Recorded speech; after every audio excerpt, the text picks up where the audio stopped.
Next up, we're gonna go with the premier big-bodied possession guy in this year's class out of TCU, 6'4", 215, that he was charted at, Quentin Johnston.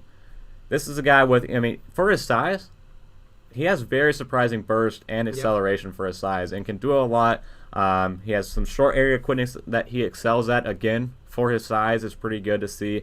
And TCU ran a lot of that traditional, college-type offense. A lot of quick passing game, RPOs, quick screens to their wide receivers. Not really, big plays and big, ripping the ball across the field and the crossers, the deep crossers, the verticals down the field that we see in an NFL offense.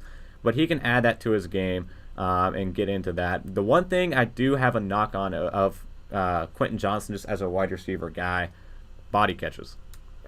Every catch that we're going to pull up was pretty much a body catch. The guy could not get his hands out in front of the football and make a secured catch. A guy like Aaron Rodgers has been adamant about hating players who catch the ball with their body. Amari Rodgers, Josiah DeGuara does that for the Packers, just what I'm speaking from personally. And Rodgers hates that. And he's a very open quarterback. Other NFL quarterbacks probably feel the same way. So that is something that Johnston has to fix going into this next level. Is the body catches. But there's still a lot to like about what this guy brings and what he showcased at TCU. Yeah, I was going to say, body catches is one thing. The second thing that I would say, I know we're talking about weaknesses right now real early in this, but his ability to make contested catches. He is supposed to be the premier big man in this depth, in this class of wide receiver. He just doesn't have it. Mm-hmm. You are, 6'2", or 6'3", 208. I expect you to be able to go up and make a contested catch. There's a reason he's my wide receiver 3 or 4 in this class right now, and got the other guys over him. His main job is going to be able to get up and make contested catches. He can't do that. So that's a little bit of a concern for me. As you mentioned, plenty of positives for him here. Plus, great size, good speed on the outside. He's actually really consistent in his intensity off the line, so that's pretty good there. The main thing, he just got to be able to make the contested catches. If he can't do that, then why waste a first-round pick on a guy that's 6'3"? Yeah. Go for someone else at that point, because you're using him for his size, and if he can't use his size, why? Yeah, and there is, there were some, questionable calls of where, he's struggling a little bit with his route running, in-man coverage, and also pressing on the line of scrimmage, where at 6'3", 208, you would think a guy his size would be able to get off the line of scrimmage, and he has had some issues with that in the past. But also, just how they used him at TCU, primarily X receiver. Like I talked about, he's your X guy, far left wide receiver. Some slot work he did have, but honestly just a straight line guy. And 25% of receptions also came on screen passes. From these stats come from Hayden Winks at Underdog Fantasy. Shout out to those two guys. But he's also only 21 years old. Yeah. So a lot of this you can build into the wide receiver. Get this guy in the jugs machine. Get those hands stronger. Start catching some balls with your hands. Yep. Get in the weight room and learn how to fight off the line of scrimmage. And there's a lot you can make out of him. And the other thing, 11.8% drop rate from PFF. Yeah. Also pretty concerning as well. But again, a lot of body catches. I think there's a lot more questions than answers when it comes to Quentin Johnston. Because you're looking at this guy, and 6'3", 208, we're going to keep mentioning this. He's supposed to contested catches, be a menace in the middle of the field, breaking tackles, getting off the line, catching touchdowns, red zone. Only caught 6 of Max Duggan's 32 touchdown passes this past season.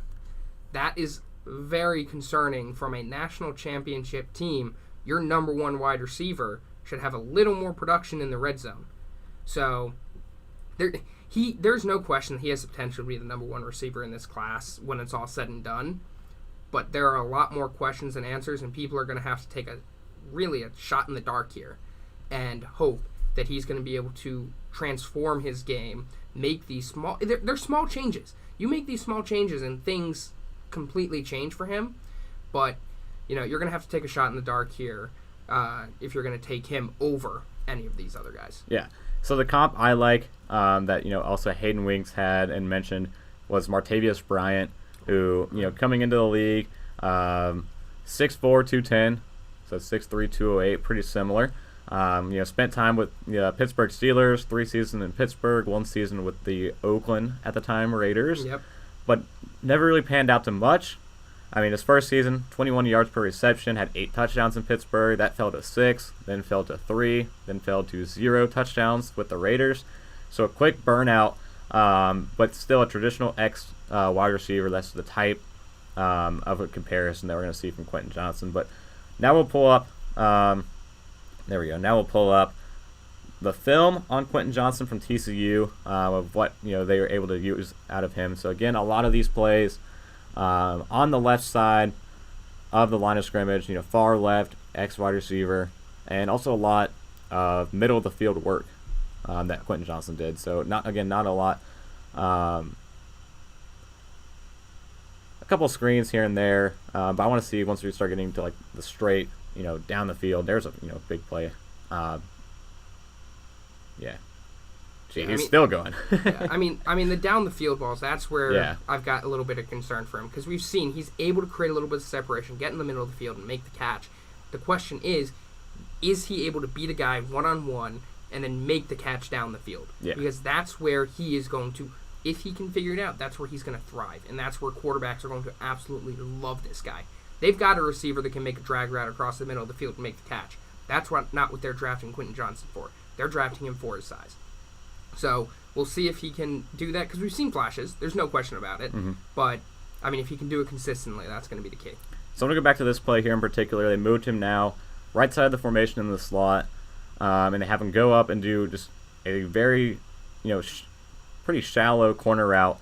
But guy draped all over him, and he still made the catch down the field, going back to it as well.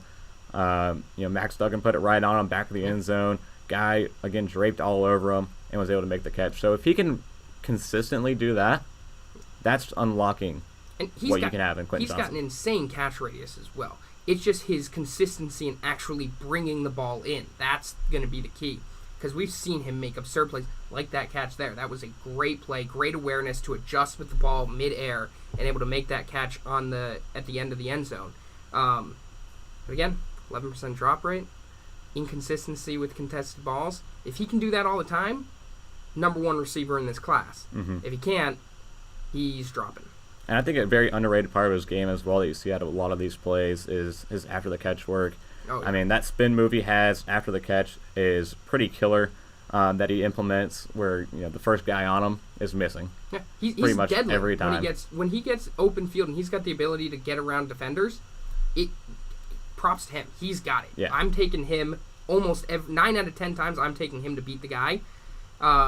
So don't get me wrong. There are plenty of positives on this guy. The question is whether or not he can get that ball in his hand to begin with. Exactly. And if he can't do that, he can't show off that ability to get around defenders. Which is something you can see at an NFL level where you give him those manufactured touches, an easy an easy throw, easy catch, and then let him do something maybe afterwards with his size and with his frame to make a play.